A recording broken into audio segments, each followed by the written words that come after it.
I represented North-West Parliament.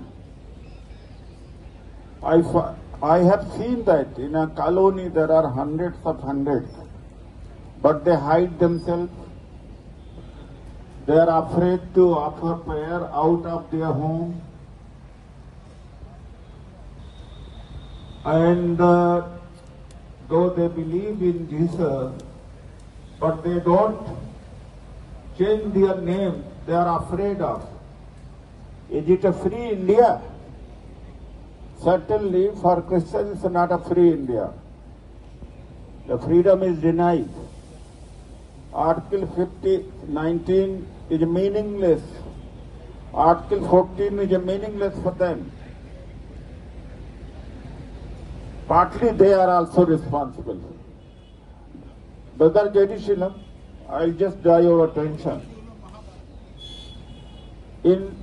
From Delhi itself, you can have thousands of people at the Jantar Mantar. But something is wrong.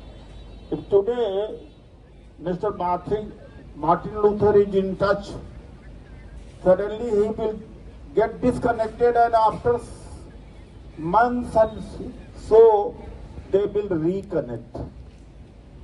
That is the problem, that you are a religious person and social person also, but you are not political, social political. You have to reach out to OBC and SC,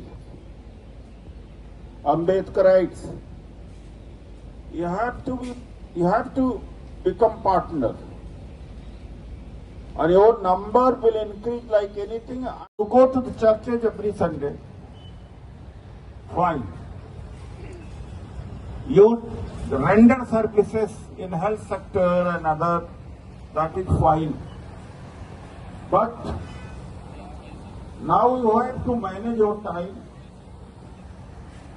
Out of that, you have to take out the time to associate with the Bahujan Samaj. I am there to lead you. I tell you, this Jantar Mantar can be filled by Delhi Christians. But I don't have faith in the sense that they meet and then disappear. They meet and disappear. You have to associate. You have to be continuous. That continuity is not there.